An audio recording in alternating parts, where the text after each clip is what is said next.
Good morning, everybody. I hope that this is connected. I'm having troubles with this morning, and I think I can see why Andy goes a little crazy each time. It says I'm live, but it looks like I have a black screen. Let's see if you guys can tell me whether you're getting, give me some thumbs up or something to know whether I'm actually on there. And because what I'm seeing is that my video is locked. And so let's say good morning out here. Let's say hi to everybody. Good morning. And so I'm hoping that Val Davis, thumbs up. Good, I'm glad. Thank you. You can see me. What I see is a stuck camera. Excellent. Well, I'm going to see whoever. Looks like Val, looks like you and I are the only ones out there right now. Video is frozen. Thank you. That's what I thought. I'm trying to get that video to unfreeze, and I don't know why it's not. And this is where I have a problem today. Annie wasn't able to come in. So you guys got me trying to troubleshoot this thing, and I don't know why, because it was working. Let me see what I can find out here. Go into my video and try to unfreeze this sucker. Hide, nope. Wow, what a pain. Video is going to go down. I'm going to go black. And let's try this again.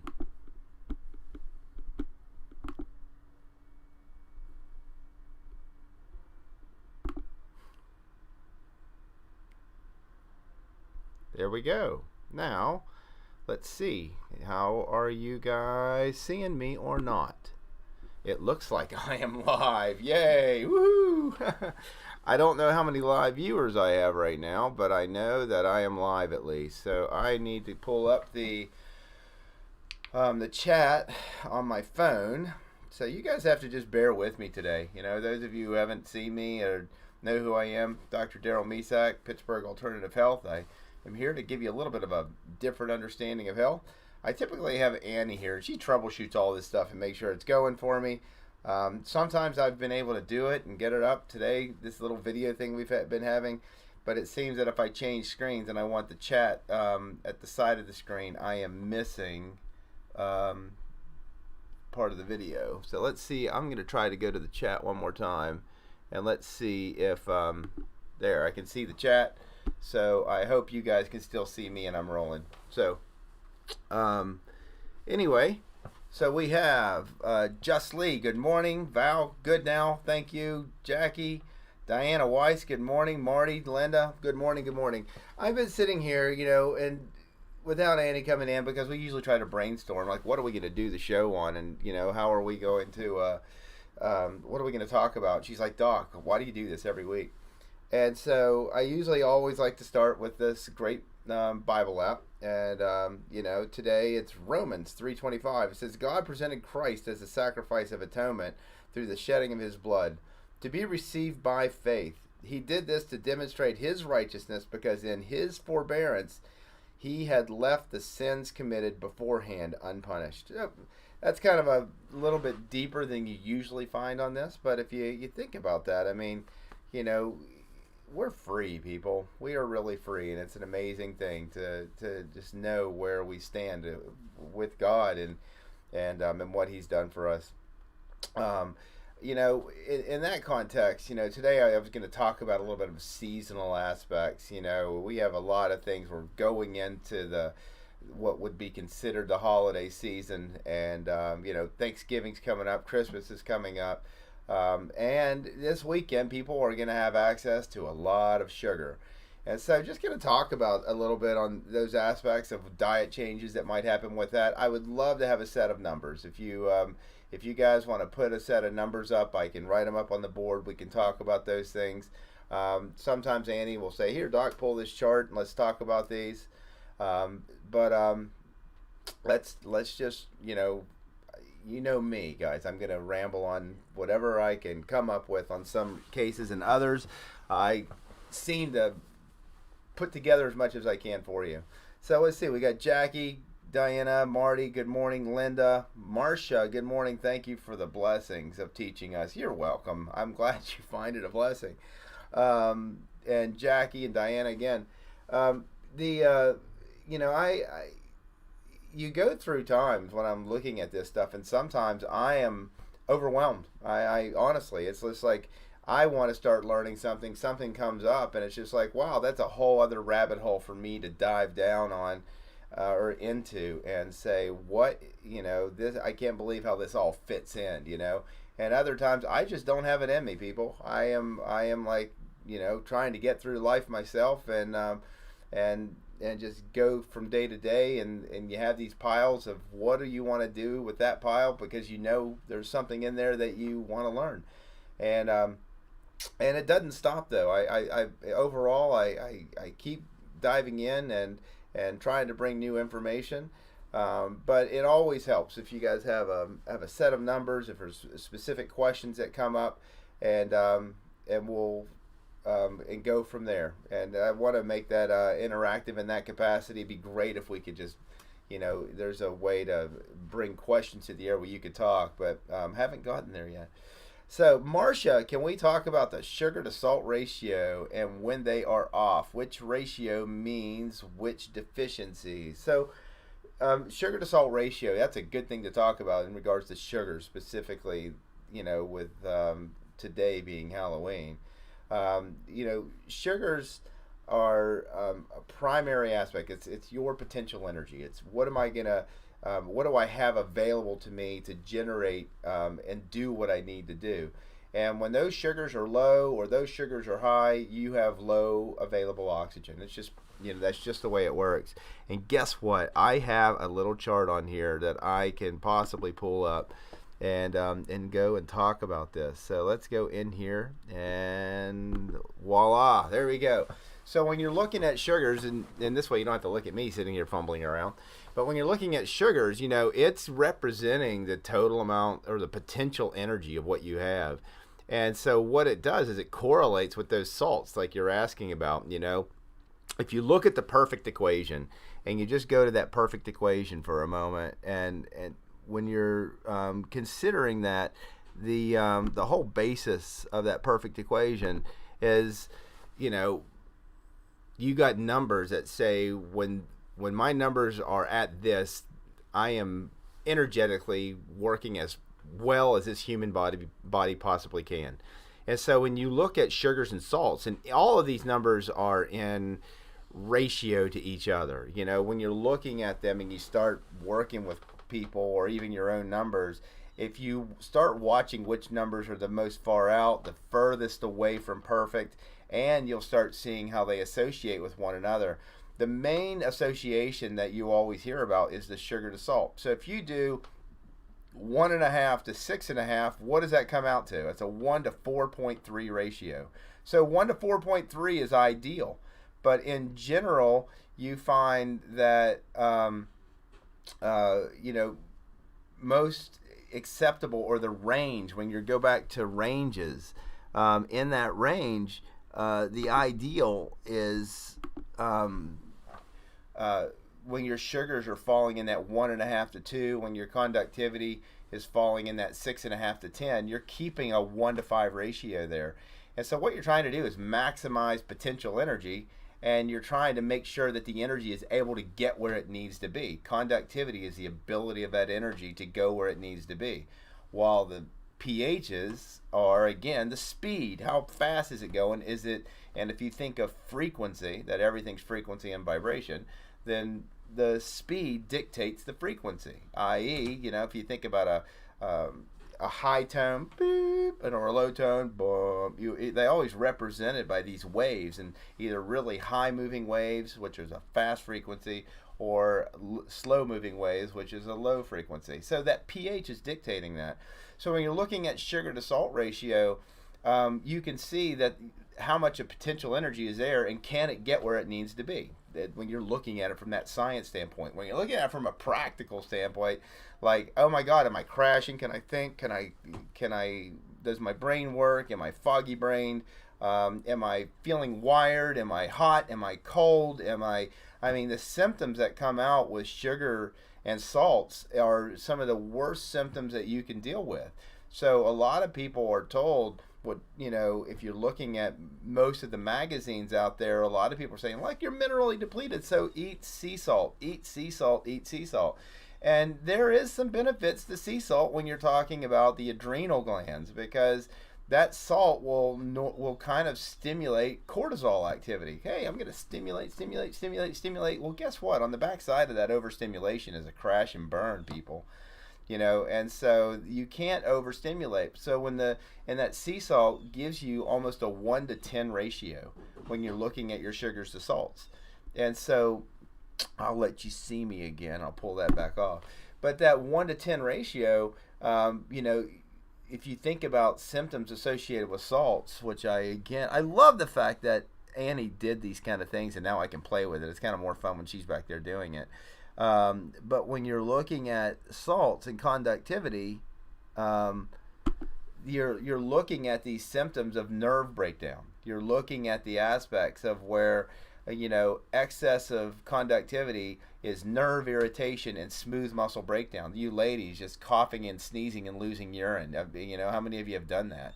And so think about it. Breaking down smooth muscle, which is around, you have a bladder muscle that's kind of unique in the body, but the other smooth muscle going around those ureters and all the way down to where urine comes out of us, it's smooth muscle that's in there. And so if that breaks down and you get nerve irritation, so hey, I'm losing nerve control, or I'm getting static electricity that's causing basic breakdown. Worst case scenario, think of things like ALS or Parkinson's and stuff like that. But excessive conductivity symptoms, look at that, diverticulitis. Why? Smooth muscle breaks down, nerve irritation, lack of bladder control, hiatal hernias, nervousness, anxiety, and you see these symptoms. So that sugar to salt ratio really comes in handy to know that, number one, when I move away from perfect, if my symptoms start presenting one way, you can kind of start becoming self-aware of which one's out on you, which one's kind of throwing you. If not, it's telling you, am I drinking enough water, and am I controlling my sugars with that water? But when you look at, if you get like a 1, or a 1-to-10 ratio, for example, and it's supposed to be 1-to-5, and you drink water, what does water do? It lowers all of them. It lowers the sugars. It lowers the pH. It lowers the nitrates. It can lower the cell debris because you're flushing this stuff out. And by flushing stuff out of the body, your pHs are going to change. Again, you move one number, you're moving them all. But so say you're at a 1-to-10 ratio and you start just drinking water, and you start drinking water. Hey, I've got the salts where they're supposed to be, but where are my sugars? Oh my God, I don't even know, because I can't think enough to get to it. So that's where we try to figure out, how do you flush these salts and keep that sugar controlled? And if you find a way that works by measuring yourself, then do it. It's, the historical aspect is, let's get some juice. Or, Reams used to use lemonade, and he would alternate lemonade every hour. And then if that didn't work, they would add juice, and they'd have, number one, greens are wonderful. Juice 4 ounces of greens every day. He would have people alternate and drink some carrot juice if their pHs were high, and getting that vitamin A. And juicing is wonderful, people, but not drinking quarts of this stuff, 4 to 8 ounces of it. But he would turn around, and some of the people like Michael Olsta and some of the other teachers have come around and said, look, let's control by putting juice in your water. Wow, great concept. I want to control my sugars when I'm drinking my water. Hey, there's a little sugar in there, but I need to flush this salt because I'm drinking water. So you put the sugar in there when you're drinking. So usually I'll have people use 4 ounces of juice per quart. pHs are high. I like cranberry juice. Sometimes you can use cranberry, pomegranate. You can experiment. Check which one. Watch your brick. See what it does to you. If you crash out, you might say use pineapple juice, because pineapple juice flushes the salt. Reams taught that. I was at a retreat and I heard Eugene Reams and talking about it. I'm like, what did you just say? And Betty chimes in. Betty Reams Hernandez chimes in and says, oh yeah, when people had high salt stab, we give them pineapple juice every day. We're like, where is that? It's not in anything that's written. I've never heard it on a video or a recording or anybody. No one has ever taught that. Why aren't you writing this stuff down? And so, but I turn around and I'll notice that some people, I'll say, hey, let's put 4 ounces of pineapple juice in your water per quart to kind of help flush the salts out and control the sugars. But occasionally I'm seeing people where pineapple, boom, bottoms those sugars out, over secrete insulin. It's not a good juice for them. It just isn't. So you have to find what juices don't crash you out. Or guess what? You can eat regularly, like small meals, instead of doing the queen, king, pauper, it actually works better for some people to consistently eat small meals to get those sugars under control until they're under control. So if you look on the DE diet is where you'll typically see that. Eat small meals, eat cooked pureed food, do smoothies, cook it up. Look at the general guidelines that are there. You're going to see that that does help sugar regulate, And the only way you're going to know if a food's good for you is testing or self-awareness. Oh my God, I can't stay awake. What am I taking? It's not what you're taking. It's what you're not getting from your food or what's happening in your body. It hopefully all makes sense. So let's see what else we have out there. Good morning, Doc. So grateful. You're so welcome. Thank you, TJ. How about the urea ratio? Example 3:7. Okay, ureas. Ureas, if you turn around, I love talking about this stuff if you can't tell, but let me put this up and find it. Dun, dun, dun. Right there. Okay, so when you look at those nitrates, ureas, what are we looking at? We are looking at an idea of how well your body's detoxifying in one capacity, because as you're dumping junk, those ureas go up. And so it also tells you the top number about protein building capacity, the bottom number, protein breakdown. That could be protein breakdown in your body. Like if you see that ammonia level go up to, 9, 10, 11, that lower number, I do urinary analysis. I've talked about people getting urinary analysis machines and checking and learning what a UA tells you. Because many times when you hit 9 on those ammonia levels, that yellow, that bottom nitrate number, you're going to see protein dumping in the urine. You go to a urologist and you got protein dumping in the urine, they're going to want to do more studies, people. That you shouldn't have protein dumping in the urine. Sometimes you'll see a little bit of protein, a little bit of blood, a little bit of white blood cells, and you'll say, hey, ladies, is it that time? Because it is, or just finished or just ended. And so, and you can see that in the numbers. You'll see that the pH will drop down to the pelvic region during your menstrual cycle. So if you ladies know that and you learn the basics, like, hey, during my cycles, I can't get my urine pH above 5.6. Okay, so your body's pulling energy from the pelvic region. Remember the pHs tell you on a y-axis where in your body things are happening. Well, the ureas tell you on a left to right axis where things are happening. So you can see that top number, the nitrates, represents more the right side of the body. The bottom number, ammonia nitrates, represents the left side of the body. So whichever number is higher, if you have a 3/7, you're going to have left-sided symptoms typically on the body or right-sided brain, because the right side of the brain stimulates or represents the left side of the body, is the way that our nervous system works. So when you're looking at ureas, you're looking at how well am I digesting and breaking down my stuff, and how well or whether I am digesting and breaking down things appropriately. So if you're eating high vegetable diets, how do you fix that? If your low nitrates is low, you'll see that you might need more greens in your diet. Or what I'm going to tell you is correlate that nitrate number with the saliva pH. Why? Okay, because if that's representing, that nitrate number is representing how you're breaking down food. Okay, am I breaking down in food to make and build new healthy cells? If that's low and your saliva pH is up or really low, what's that telling you? My digestion is crap. My liver enzymes, my liver bile, that saliva pH is getting out of kilter. It's away from ideal. It's pushing up 6.8, 6.9, and or 6.2, 6.1, and to where that liver bile is so stinking weak that I'm not breaking down food. And so that that nitrate is telling you both the liver ability to break down enzymes and break down your food, and the pancreas.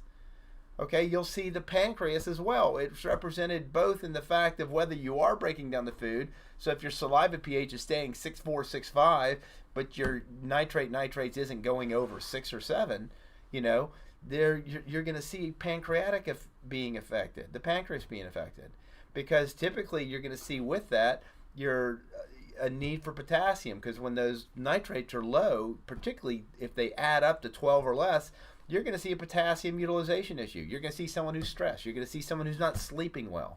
You're going to see something going on. These numbers just give us a picture of everything, and I could sit there and talk about any one of the numbers and just ramble on all these potential associations. So I hope that helps. Let me see what else we got out here.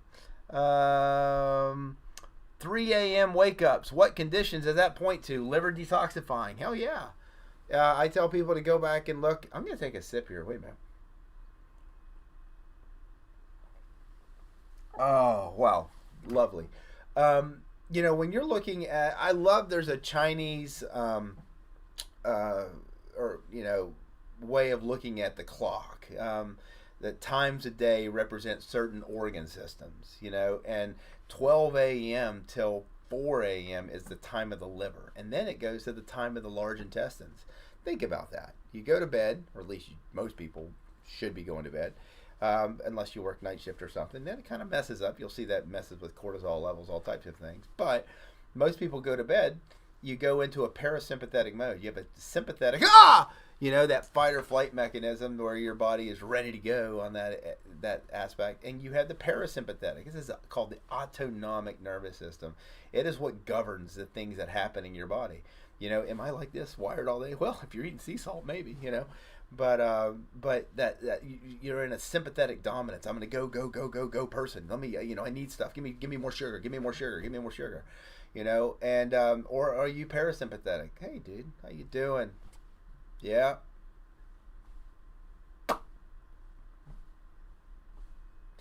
Your body slows down. It goes into a repair. And so at night, when you finally calm down and you go to sleep, your parasympathetics kick in. And what does that do? It detoxifies your body. Your body goes on cleanup mode. Hey, it doesn't stop. You're still breathing, right? So what's your body doing? Hey, I don't have all that stress. I'm not pumping all that adrenaline through. I'm going to rebuild. It's this rebuilding time. And so a problem is that liver starts processing crap from all day long. Dude, if I have my coffee after 4 o'clock, boom, 3 o'clock in the morning, I'm up. I'm going to take homeopathic coffee because I know, number one, it's the coffee that did it. Number two, homeopathic coffee is, you do homeopathics for like cures like. When I feel like wired, let me take some homeopathic coffee to help me calm down. Puts me right back to sleep. It's a wonderful thing. But, you know, when you're looking at waking up at 3 a.m., that is considered the time of the liver, 2 to 3.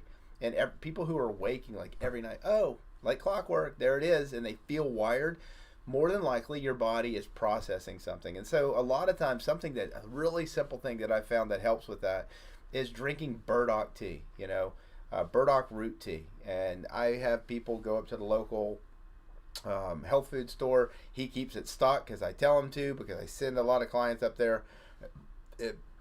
Burdock is an alterative herb. It's a herb that helps the digestive tract, it helps the liver, helps the skin, helps a little bit of everything. And if you go back and you look at all those classic formulas, Essiac tea, burdock's in there, you know, Terskis formula, burdock's in there. All of those classic kind of, you know, those healing kind of herbal blends, you'll see burdock in most of them because it just helps overall the body work better. You know, because it's supporting digestion and the liver. And so if you're waking up at that time, you know, you gotta, one, if you're a sugar crashers can just get too low of sugars and crash at night. And people who have high pHs, you know, and they're getting constipated and things are slowing down, and you get auto intoxication because you're just reabsorbing your toxins during the time of the liver, and the lack of time in the large intestinal, you're not moving your bowels like you're supposed to in the morning. So one good thing to do, at least Reams taught, and it's in Badeau's book, is 4 ounces of prune juice mixed with 4 ounces of water after dinner time. Yeah, I don't care for prune juice myself, but that prune juice is good for stabilizing the sugars while you're sleeping and helping your bowels to go in the morning. So a lot of people take magnesium. I have people do it at nighttime. Helps you to rest, helps you to sleep. But if you have low nitrates, you don't want to do too much magnesium because it flushes those nitrates. So let's see, where else are we today? How long does it usually take to flush salts in weeks? That depends on how heavy you are. Fat cells do store salts, and how well are you able to get it out of your diet? Because if you're going to Whole Foods and your healthy stores to buy packaged meals that you can dip into and cook really quick and stuff like that, read those ingredients. Sea salt is everywhere. It's hard to find chips without sea salt. Trader Joe's, organic, no salt chips. Everything you basically dip them in has salt today. So you got to realize, those salts are going to be variable of how well you're able to get it out of your lifestyle and keep that sugar to salt ratio controlled. So I've had people who just stay high salts that really, I've watched the ratio go from 1 to 10 or 1 to 8. 1 to 8 and 1 to 7 is usually Himalayan or pink salt. You can always tell when people are using pink salt. 1 to 8 sugar to salt ratio. You've been using that pink salt for a while? Yeah. Isn't that really good for you? Not exactly for you. I have people who have low conductivity. They'll have, like sugars of 2.5 to 3, and they'll have salts of 12. Like, oh, you have a low sugar to salt ratio. And then what you're going to see is look at the saliva pH. Oh, it's really, really high. It's 6.8 to 7.0. Their bile's weak, and what they're not is they're not translocating. They're not utilizing and pulling minerals out of their foods, and so you'll see this low sugar to salt ratio. Again, that saliva pH is telling you how strong that bile is, and then you typically are going to see the nitrates down, a potassium deficiency, and all those other associations with nervousness and anxiety. It just gives a picture.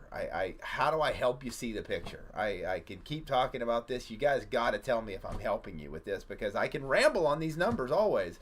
If you give me a set of numbers, we'll talk about them. So let's see what else we got here. Is sea moss gel good to replace minerals? Thank you. I don't know. There is a sea. I think it's made from a plankton that I've been looking at, and I know they put it in some dog products. I was looking at it last week even, and I've talked about creating another complementary product to Vitalometry. That's somewhere back there, and having it as a whole food. You will find that when you're getting sea-based products, that they will usually affect your salt ratios. So there are going to be minerals in those, by all means. I mean, heck, they've been growing in a salt water, and so and that's why Reams, when you use algazem, I don't know if you know the story of algazem, but how can you use a seaweed to help on so many things, but not screw up your salt levels? And algazem is not actually a kelp; it's called a bromelade, and Reams had it. Made sure that it was harvested at just under 1 atmosphere, around 40 to 50 feet underwater, at a particular time of year, from a particular area in Norwegian waters. Why? Because the salt levels are not high in algazem, and it doesn't mess with your salts. The guy thought about that when he sourced it and put it together.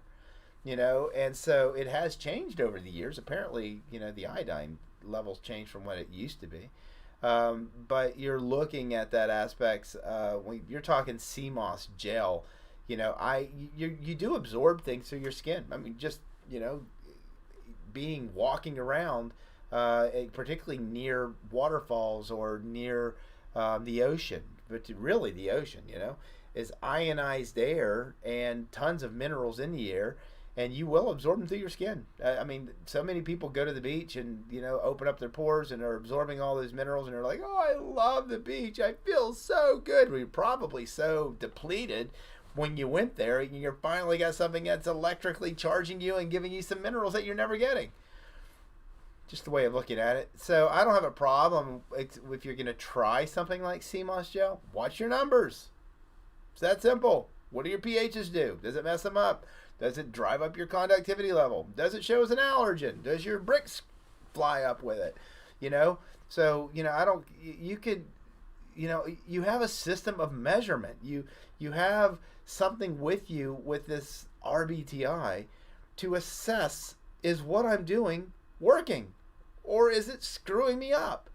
Let's talk about whatever that's out in the magazines. Hey, I'm taking, cow turds and mixing them with buffalo turds, and if I wrap this around my leg for 24 hours and with gauze, I absorb stuff that all my leg pain goes away. I'm not going to do that, but who knows what they're putting out there in these magazines that can say that this is good for you or not. I mean, peat moss therapy is wonderful, but what if you react to it? How do you know? Measure.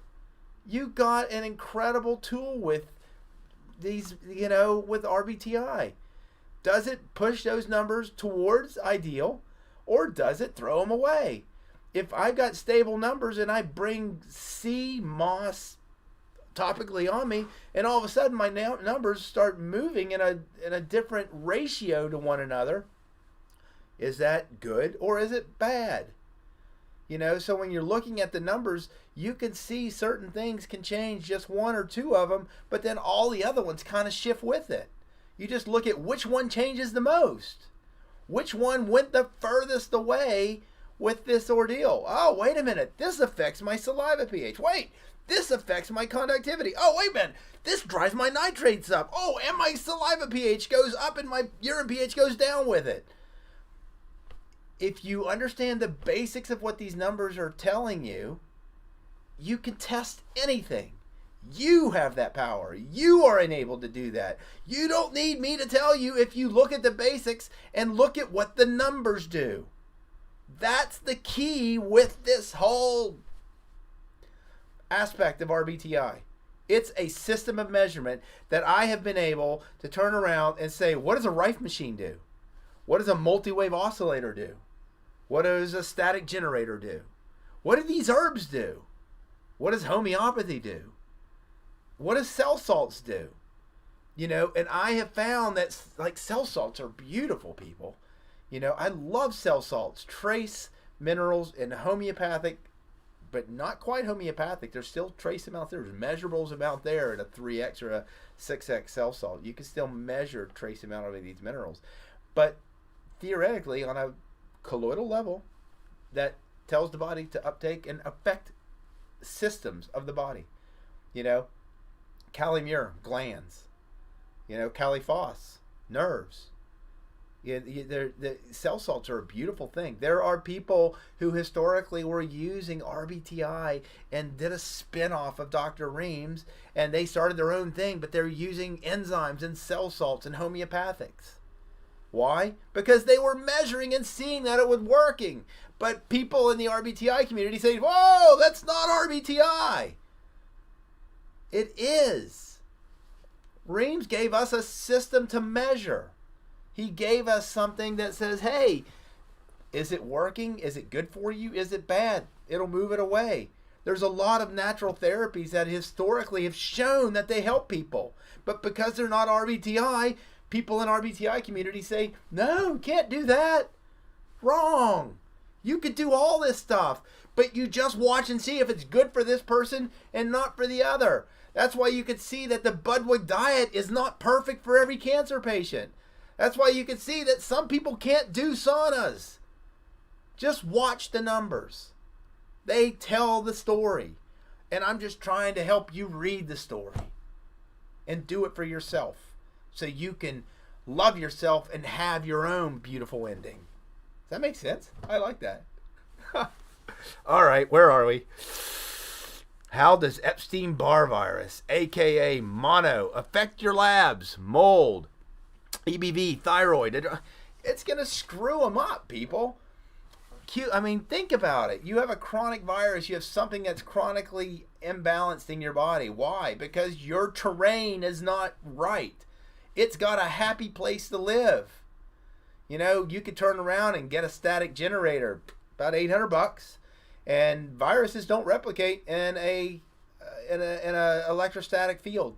So, you know, if you go back and you're using this static, I had a lady who had Epstein-Barr, and she bought herself a static generator, and she did 30 minutes of that 4 times a day because she wasn't leaving her house anyway. She couldn't. She was too damn tired to do anything. So she was doing this like it would say on the original researcher from Japan, you know, 30 minutes roughly every 6 hours, you know, as far apart 4 times a day. Got exhausted for the first week. 10 to 14 days later, oh my God, she was ready to go back to work. Why? She got things back under control, but it didn't fix. You know, we still were using RBTI at that point. She came back like, hey, I'm back. I'm like, incredible. Okay, let's get you back on track. And let's look at your blood. How do I know? You could pick out mono in a heartbeat with people. Take a look at their live blood. Monocytes all over the place, activated lymphocytes. You know, their neutrophils are small, you know, in small numbers comparatively. You know, I've picked out mono on 2 of my boys, you know, when they had it. And I'm like, okay, you've got mono. This is what you got to do. And then, oh, guess what? I use homeopathic nosodes. That's not an RBTI. Let's use a homeopathic of the monovirus to, like a vaccine concept, to tell your body energetically to start attacking this thing. I use electrostatic therapies, put people on Rife machines and put people on electrostatic generators. That's not in RBTI. I can show you in the numbers what it does. I can show you in your blood what it does. You know? So let's measure. That's the basis of what I'm telling all of you.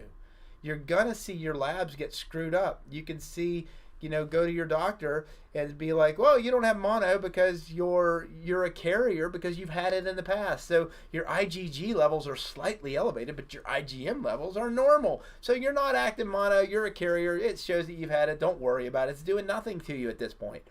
Wrong. You know, you can look at your differential, you know, the white blood cells, you know, number of white blood cells, the size of them. Then it goes down percentage of lymphocytes, percentage of neutrophils, percentage of monocytes and eosinophils. And you'll see that those monocytes will be high normal, 9 or 10. Oh, it's still normal. Those lymphocytes might, if it's long acting and you've had it for a long time, will be low normal. They'll be 18, you know, like less than 20. But that's still within the normal range. And your neutrophils will be normal. They'll be 49 or 50, which is still in the normal range. They're low normal, but you know, that's a chronic viral picture. That's somebody who has a normal differential, and their doctor says, "I don't know what's wrong with you. This is your white blood cells. Everything's in the normal ranges, which are made up based upon sick populations. Is how they pick what the normal values are. Did you know that?" So if you look at a differential or a chem panel or whatever your doctor's lab is doing, and you're in California, and you know somebody else has it done here in Pittsburgh, and you compare your labs and you just look at what the normal ranges are, they're different because you live in California and I live in Pittsburgh, because they take the values of the population of where you are to decide what that normal is or what the range is. So they're basing it on a sick population, on what's normal, because that's what they see all the time. That's screwed up. What's ideal? What's perfect? How do we know? You base it off of a healthy population. That's how I look at it. Getting political. Sorry about that. Let me see what else we have on here.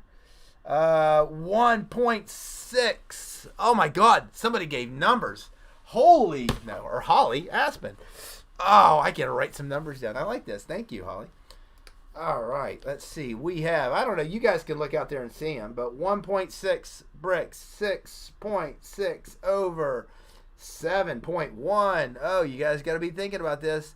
6.86 C4. am plus and 3/7. Wow, Holly, how old are you? And I hate to say what's your height and weight, but that's going to give us some information in regards to how well this is doing. But can you guys see the numbers? Ooh, they need to pull up here. So when you're looking at what Holly's sitting here telling me, 1.6 bricks. Where is she? Hey, you're drinking your water for the most part. You're not necessarily eating foods that you shouldn't be. That's pretty good. What's the ratio? 1.6 to 6.86. Pretty darn good. 1.5 to 6.5 is perfect. So she's right at a 1 to 4.3 ratio around in there. Pretty darn close to it. 6.6. Hey, overall frequency. Not bad. Your body's trying to handle things because you're trying to generate energy, and your pHs are almost, it's in the A range, 6.3 to 6.6. So in 65, 83, either 65 years old and 83 kilograms. Okay. But what you're looking at is, the body's trying to hone in to have a decent frequency, but look at that 7.1. What is that liver doing? How weak is your bile? What's your digestion capacity? So how do you look at it and compare? What's that I was just talking about earlier? You're looking at the aspects of that nitrate. So here you have a congested liver that is not making strong bile, and you're not digesting your food appropriately. So this number here goes higher. So now ammonia compounds are building up in your body. And what does that favor? Bacterial overgrowth, yeast overgrowth, particularly in acid conditions. So you could, and parasitic overgrowth. Whenever I see pH is above 7, you can see parasites. So number one is you're overgrowing stuff. So you need a probiotic. Number two, your liver's too weak, needs to flush. So these numbers, this is somebody that needs to flush your liver, but you're stressed. So when you see that this digestion's off and you're not getting your minerals as well as you should, but you're doing okay, but you're not generating enough energy because these nitrates dictate the strength of your magnetism. And so it's down. So you're either not sleeping well, or you're not eating enough protein. And if you were, you're not digesting it anyway.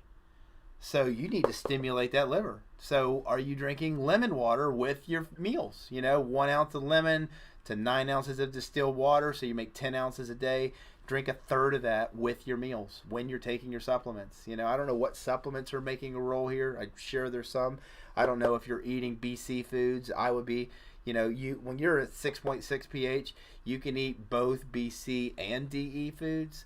You just got to watch your pH and see if something throws you out, and be aware, hey, this food makes my pH drop down to 5.3 and this one makes it goes up to 7. So I'm going to blend those together, and when I eat that because I like it, I'm going to eat it with this other food, whether, it goes well with this food or not. But pH wise, those opposing calciums in there will help bring my pH in the right where it's supposed to be.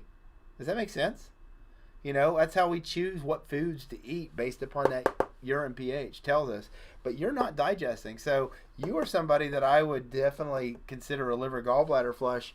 But more importantly, you have got to get these up. Either you're not sleeping, or you're not eating enough protein, or something's going on here. And so I would either, if you're not taking Algazem, I would definitely be having you take potassium. I would go give you, looking at this, I would probably have you take at least 4 potassium a day. They're 99 milligrams. I would probably get a potassium aspartate, like 2 twice a day. And watch, if you ever take too much potassium, your heart will start to race, and check your nitrates. They'll be high. And so, but then you need to flush your liver out because your liver is too weak. And so most people, when you're your age, when they, they'll talk to you about the weakness of your digestive juices and stuff going down. And so they'll tell you to take digestive enzymes. Sure, it would help you, for right now. Betaine hydrochloride. We used to naturopathically give you betaine hydrochloride, and you take 1 with a meal, 2 with a meal, 3 with a meal, 4 with a meal, 5 with a meal. Oh, 5 causes heartburn. Oh, I hate that. So then you take 3 or 4 with every meal. What do you need not to stimulate heartburn to strengthen. You're basically helping that hydrochloric acid so that you can break down your food until your liver can do it. So betaine hydrochloride, digestive enzymes, not a bad idea. Daily makes digestine, 1 or 2 with meals. But you don't want to rely and take this stuff forever. You want your liver to do it. Lemon, because of your nitrates being low, you got to control that. But you would have been in a retreat in this case, and that fasting would flush that liver out. And I don't know if you've ever fasted, if you are someone who does fasting, and if you run your numbers, you should be followed if you're going to do fasting, because some people can get really sick fasting, depending on what's going on with them, especially if they have mold or other issues. You've got some type of chronic stress, and so therefore, I would get you some potassium in you. I would flush your liver out, and then reevaluate and continue to eat whatever you're eating and control your sugars the way you're doing it, because as you maintain that urine pH and that Brix, those other numbers will start to move with it. It's just the way it works. Those are the ones that really set the tone. All right, let's see. Are there books related to the different cell salts and what they do? Would you recommend a good reference? Heck yeah, I would.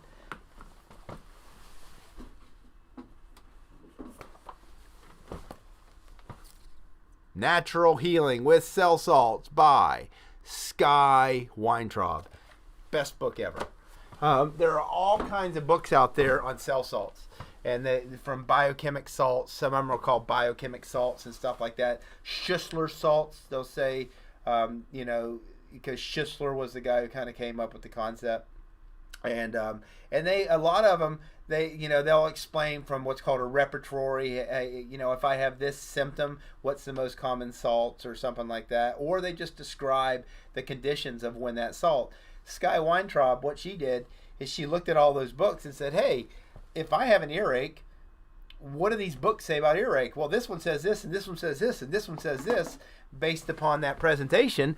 And so what she did is she broke it down into a repertory, and she gives you an outline of what each salt is for, and then it's all repertory. Hey, I've got earache, or you look up earache.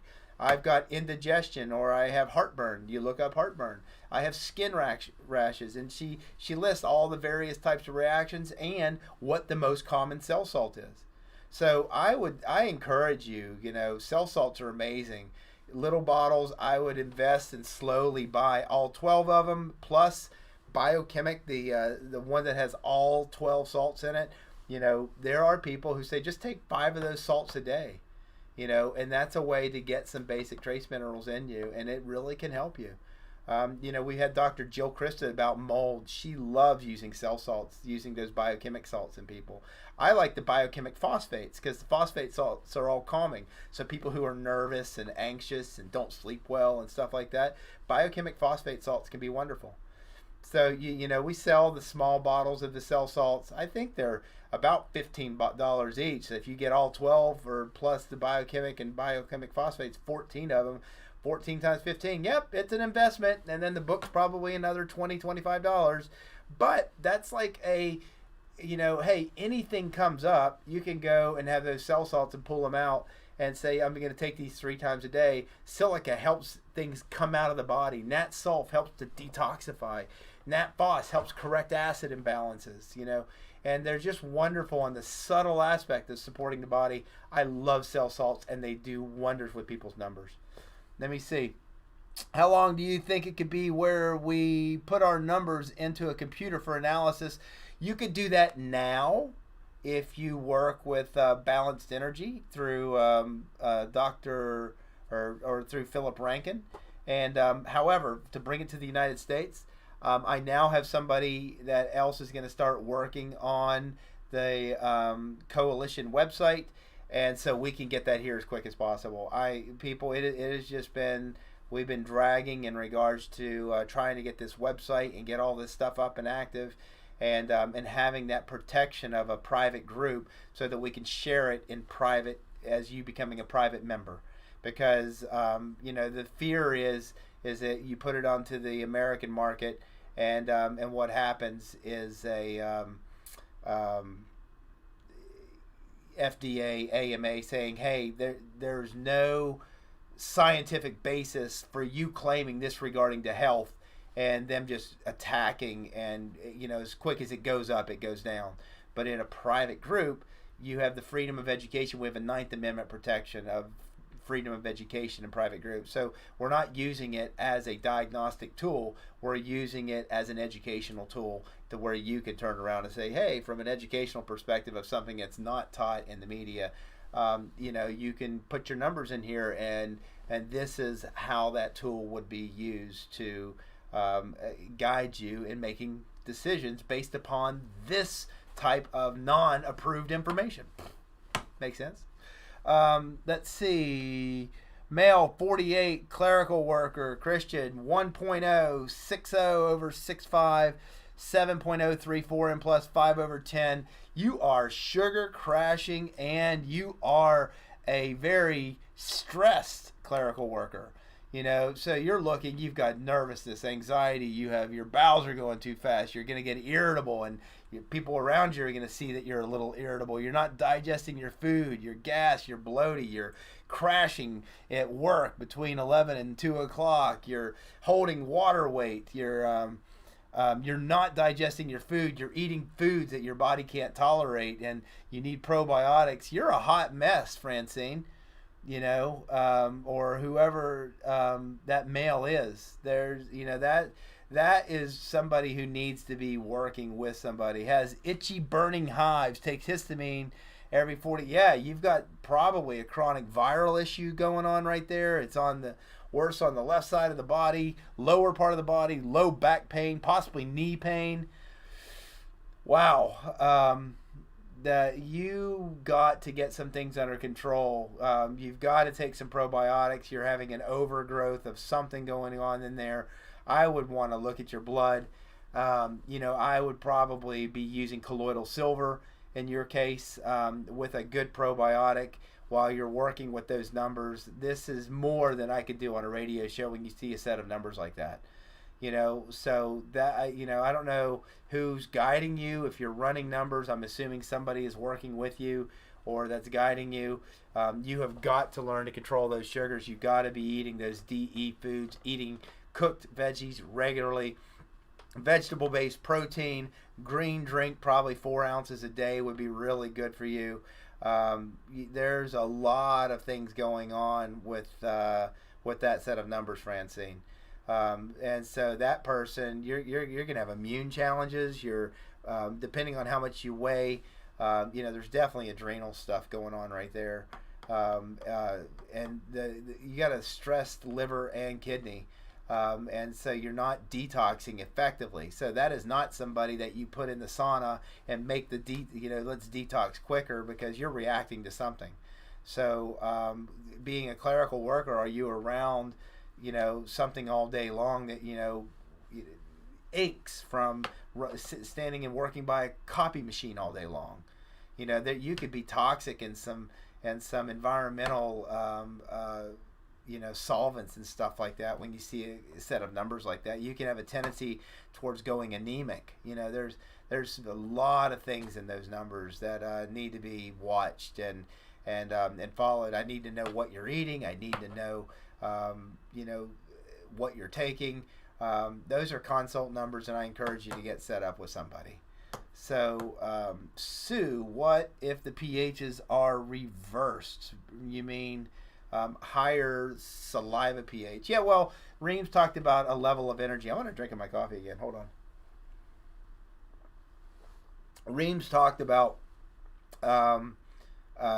levels of energy and your pHs. And so you can have alkaline over alkaline pH, and then you can have acid over alkaline, then you can have alkaline over acid, and then you can have acid over acid.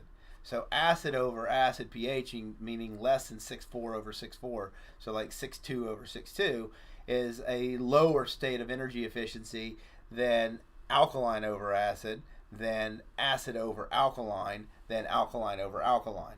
So when you're looking, you get people into an AB range. If you can stay in that AB range, that's your healing range. So if you start slowing down a little bit, you can get yourself right back into the A range by where your pHs are changing. And if you're controlling your sugars pretty well, when you start learning ranges and how to maintain yourself to be there. But when you see that, acid over alkaline, what's happening is the saliva pH is going up, meaning the liver's slowing down. It's getting congested. That's a congested liver. That's where you start seeing gallstones and those type of things, and you start seeing the nitrate coming down with it, because you're not breaking down food as well, and that ammonia nitrate can go up. It's because you're not digesting as well. You start putrefying things in your digestive tract, and you need probiotics, and you might be getting yeast overgrowth or something to that effect. So it just tells you a level of energy utilization is what it's telling you. Long explanation for quick question. Thank you so much. Francine, are high ES related to stress or allergies or food? Yeah, I mean, there's a lot going on with those numbers for Francine. We don't know what they are. We tried an elimination diet, but no improvement. It's not just elimination. You've got something going on there, Francine. There's definitely something that should not be going on, whether it be exposure, whether it be environmental, whether it be mold. Those could definitely be mold numbers. And so that's where I need to see the pattern, look at the blood, test you electrodermally to see what you're reacting to on that, and see if it gives insights. And in some cases, we turn around and we do organic acid testing. Because you're already starting to show signs of a potential autoimmune condition when you're seeing those chronic urticaria, those chronic hives. Let's see here. What brand of green tea do you recommend? I haven't picked a brand. I mean, the matcha green tea is supposed to have the highest amount of those ellagic acids and polyphenols, which are powerfully antioxidant, anti-cancer. Watch out for green tea though. It's still gonna have caffeine. Stimulates liver detoxification through the glutathione pathways. The glucuronidation pathways. But it that caffeine can mess with some people, and watch for sugars. And I've seen green tea have people's urine pH just bottom out. So some people just are very reactive to those green tea polyphenols or whatever's in there, and that tea make you really acidic. So you might need, because whether it's the caffeine and flushing things out, or you might need to take some extra vitamin D or an extra Cal-2 or something like that. If it does that to you, adjust. Practical RBTI. I mean, I have a cup of coffee, but I know that I'm going to snack to keep my sugars from crashing, in between this. It's just kind of how I do things. Do I sell the cell salt books? Yes, we do get those in and sell those cell salt books from Dr. Weintraub. She would be a person I'd love to get on my radio show or my show sometime. I should think about that. What brand of silica is good? All kinds. You could do diatomaceous earth for silica. Many people I'm getting information again in the aspect of many people are silica depleted. Patrick Flanagan, in his cure-all product about water and hydration is a bioavailable silica source that increases your body's ability to hydrate. It's called Mega Hydrate. But silica it's a slow mineral to replete. Takes a long time. And one of the best ways, and even Daily Manufacturing sells food-grade diatomaceous earth. So taking 1/8 of a teaspoon a day, and after you show that you're tolerating that after a couple weeks, you can gradually, slowly increase that to where people are taking up to a tablespoon a day. And there are chat forums and stuff out there on diatomaceous earth where people take diatomaceous earth for years, and they notice health of their skin and their nails and their hair and things coming in. And silica helps things to go out of the body, so it helps to eliminate silica. And diatomaceous earth will help get rid of parasites. I mean, look at K-Men. You know, Reams utilized K-Men, which is low doses of diatomaceous earth, and he would have people either take it, you know, at a 21-day regimen where you're taking 2 of them with every meal for 12 days and 1 with every meal for another until you finish a bottle of 100 of K-Men. And then I found that putting people on 2 K-Men a day for months can actually be quite beneficial for getting that trace amount of silica. So you guys keep asking me questions now, and now we're getting near the end of the show, and so I'm going to see if there's anything else that we can do out here. Doc, do you offer online classes? Yeah, I'm working on that. That is the next phase, Marcia, is for me working on online classes of certification. As now that I finished the book, that is where I am going with all this. And so we can turn around and teach it in a practical manner and know that if somebody has learned it in a same context. So, you know, I want you to use the numbers for measuring what's going on, but from a standpoint of how do we support people and how do we do it in a safe manner that you can support your family, your friends, or clients, and not turn around and not understand these numbers to where you put somebody in the hospital because you tell them to keep detoxing, you know, and that's what I've learned with these numbers. So what brand of electric static generator? Call my office. We order them. It's not a brand. We get them from a specific person. How do I take horsetail tincture? And that has silica. Horsetail is an awesome source of silica. Great for the kidneys. You know, 30 drops 3 times a day. Most people use horsetail as a glycerite versus an because the glycerite can actually extract that silica a little better, the water soluble versus using an alcohol extract. So there are arguments in the herbal aspects of whether to use silica in a glycerite form versus a extract form. But usually, you know, a squirt 3 times a day is how you do most herbal tinctures to get that in there. People, I hope this has been information. I didn't talk a darn bit about season of changes. I was going to talk about diet with looking at you know, this sugar bomb that people are going to have possibly because of this weekend and Halloween, going into Thanksgiving and the foods and the changes to the fall foods, and seeing the pumpkin and the oranges, you know, the butternut squash, and how the lack of vitamin the sunlight at this time of year going away is affecting our vitamin D levels. And I hope that little pearl right there makes you think about it based upon everything we've been talking about. So I thank you. God bless you all. Thank you for tuning in. I'll see you next week.